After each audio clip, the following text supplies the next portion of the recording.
Hi, this is Bethany Johnston with the Central Sandhills Area Extension Office, and today we're going to talk about why you would want to monitor your range and pastures and maybe some of the different techniques that you could use to do that. There are two resources that I'd like to point out, and I'm going to have these at the end of this slideshow. But one of them is a monitoring NEB guide that we wrote, and it's NEB Guide G2212. And it just talks about the different ways you can monitor and goes into a little bit more detail about some of the monitoring that you can do. The other resource that you have is the GraphSnap webpage, which is centralsandhills.unl.edu/GraphSnap. And this has videos and links on there, and it's kind of a good place if you're thinking of monitoring to get started and get some ideas there as well. So this is where we're heading. We want to look at why we're monitoring and then what data we need to collect. And then once we have that data collected, how are we going to go back and look at that or interpret it? So the reason we want to monitor is to see if there's any changes happening in our pasture conditions that are resulting from our management decisions that we're making. So if I go and change my rotation, or if I maybe decrease my stocking rate due to a drought, is that having the effect that I want it to? So one of the things that we like to use to monitor is called photo monitoring, and it's pictures that we can take. And the great thing about photo monitoring is it's easy. It's simple, and you can repeat it year after year and get some really good data from those pictures. And so this is just a picture, and the rancher that gave me these slides, he said, you should have seen this place 25 years ago. And then he went into detail and described what it looked like. But if you had pictures to back that up, it really shows you the changes in there. So this is what the pasture looks like now, and then these are the pictures that Lynn gave us kind of going back in time. So you can see here where the fence line is, and then a little bit later, going back even a few more years, you can see where they blowed some hay onto that. But originally that was a blowout that they had actually filled in. So if you looked at the top left-hand picture, you wouldn't imagine that in 25 years it could have graphed over and looked as good as it did. So pictures really have a big impact, and they can show changes over time as well. And this is the same we like to use. You can't get where you're going if you don't know where you've been. So it's important to set a baseline and then set some goals or get an idea of what you want your pastures to look like in 5, 10, 15 years. And then you can fill in with some photo point monitoring and collect some other data to see if that's actually where you're going, or if you need to go back and adjust what you're doing. And the big key is to make sure that what you're doing isn't working. So before you go out to monitor, you want to make sure that you understand what you have out there in your pastures. And there's several characteristics, but two of the big ones is if they're a cool season or a warm season, and this will affect how they're going to respond to grazing and when you go into those pastures with them. So this graph shows the rapid growth phase of different plants. So you can see needle and thread is going to go through a real rapid growth period about the middle of May. And then some of our warm seasons, they're going to start growing quickly later on in the summer when it's a little bit warmer because they're warm season grasses. And so when they're in that rapid growth phase, that's when they have really good nutritional value for the cattle. They're really high in protein. They don't have a lot of lignin in there. That's not going to be digested. And so this would be a great time to graze these plants. The catch-22 is this is also the worst time for the plant for it to be defoliated or grazed, because if you graze it at this time, that rapid growth stage every year, you're actually going to weaken that plant, and if it gets stressed enough, it might actually die. So pasture pastures that always get grazed in May, if I turned out into the same pasture every year in May, you probably wouldn't see any needle and thread in that pasture, 10, 15 years down the road, because it's going to be so weak and it's eventually going to get grazed out.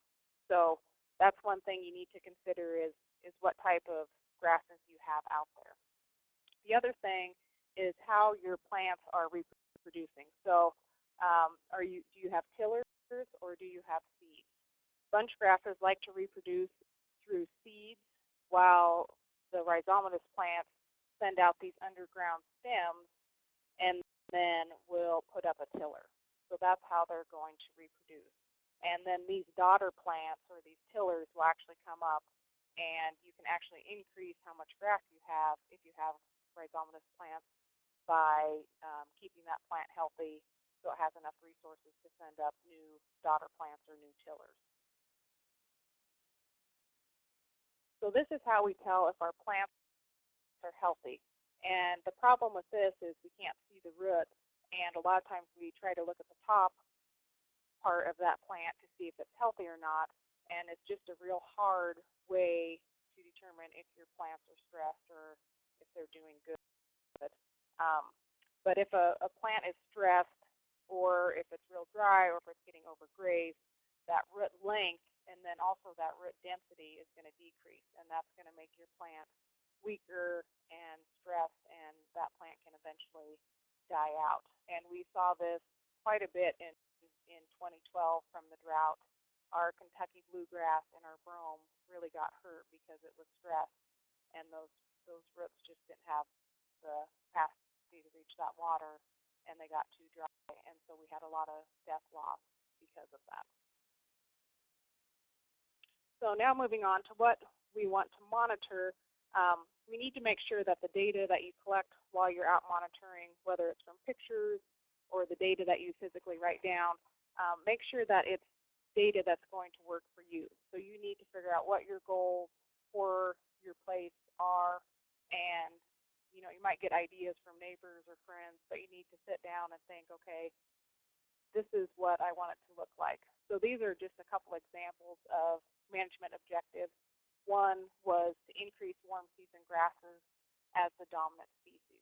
So if that was my goal, we can take pictures, we'll have to do some plant ID, and then we're going to have to actually write down the name of those plants to see if the warm season grasses are coming back in. If my management goal was to decrease cedar trees, I could take a photo point picture looking out across the pasture, and over time, if I was controlling those cedar trees, you would actually be able to see that on those pictures. So make sure that whatever you're looking to change or measure, that you collect the data for that. A lot of people ask, where should I monitor? So if I'm out in a pasture, what's the best area to do? And what we tell people is that you need to look for a representative area in that pasture. You need to find kind of an average area that's not undergrazed, not overgrazed, but just what the majority of that pasture looks like. If you're in a pasture that has two range sites, so if I have maybe choppy sands and then wet meadows in the bottom, I would actually want to do two range monitoring sites in that pasture, one in the valley and then one up on the hill, because those range sites are just going to be so different. When you go to monitor, you want to make sure that you have a permanent field marker so that when you come back year after year, those pictures are easy to compare. So you can see in this picture here, we just have a flat metal disc. That's our permanent field marker, and you can GPS that, and then the next year you can come back and find that permanent field marker.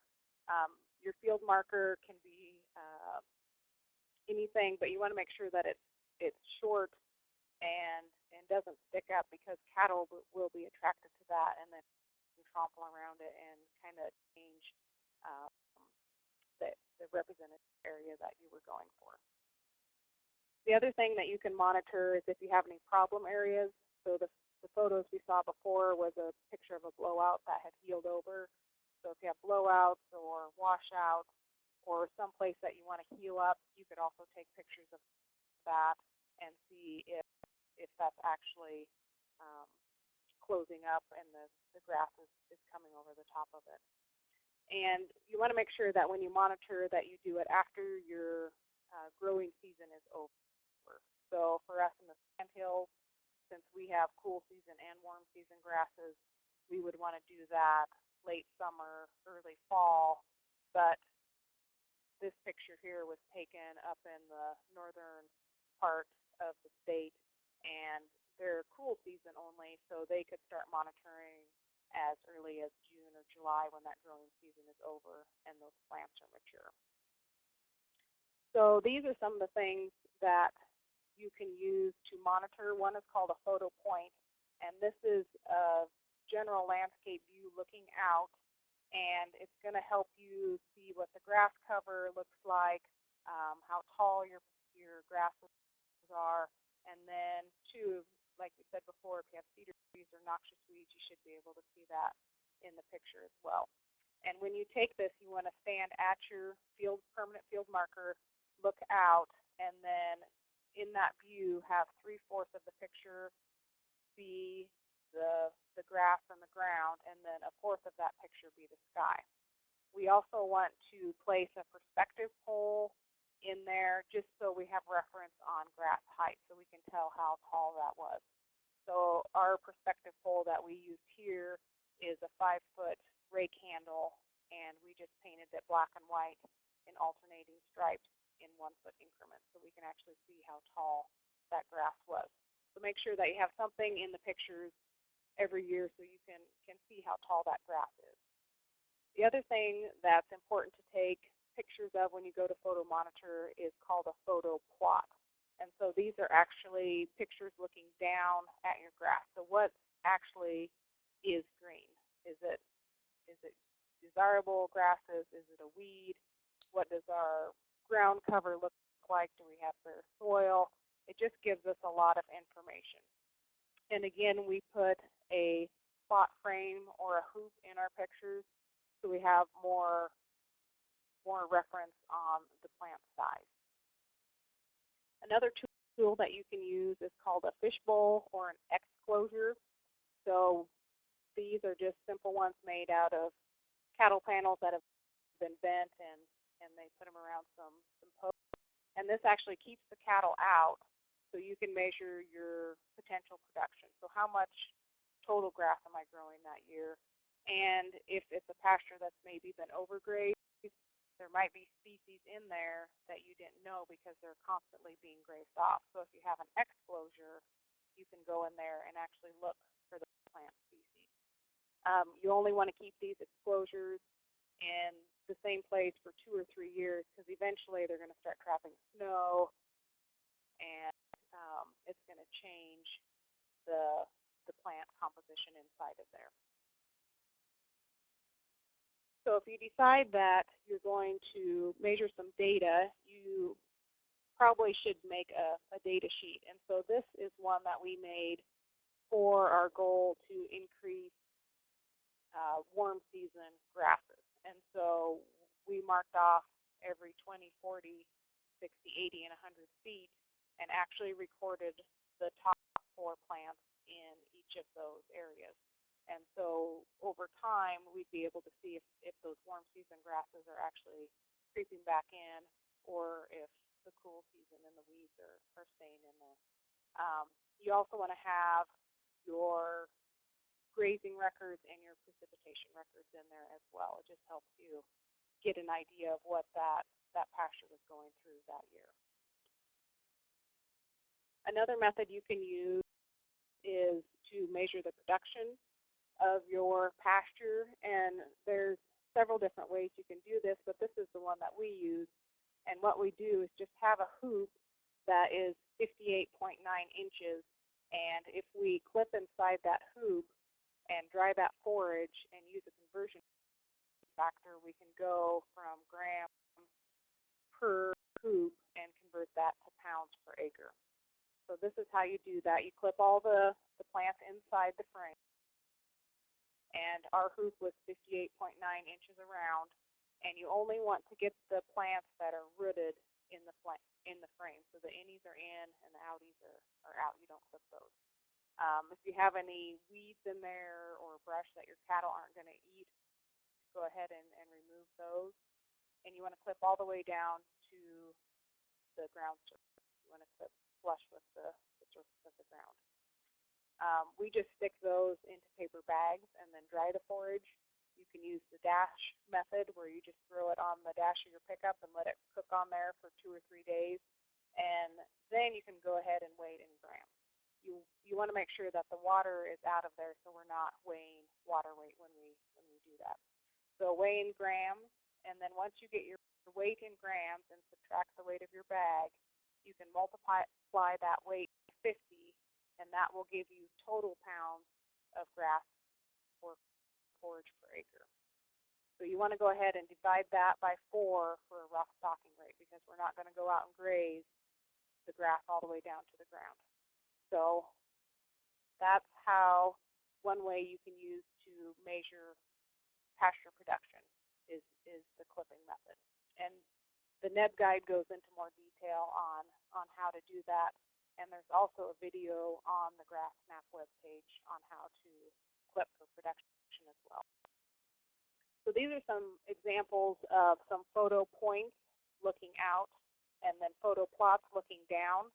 And you can just see, looking out, you can see the cover. Looking down, you can see some of the plant species and the plant density.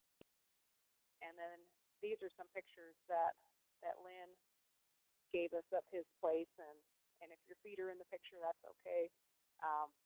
It just gives you some reference to what that pasture looks like. And for Lynn, wildlife was a big deal. He wanted to make sure that he was taking care of their habitat as well, so he snapped some pictures of some deer that he had out. These are some pictures that we did for a producer, and he had leased this pasture and got leased in early April, so we went out and did a baseline monitoring in May and then came back in August. And his goal was to increase warm season grasses and just increase production. So this is in May, and then this is the same picture again in August, and you can just see the change in the amount of bare soil that was on there. And looking at the photo plots, again, you can see the change in those pictures. These were taken at exactly the same spot in different years. So photo points and photo plots are great ways to see if your management changes that you're doing is affecting your pasture and how it's doing that.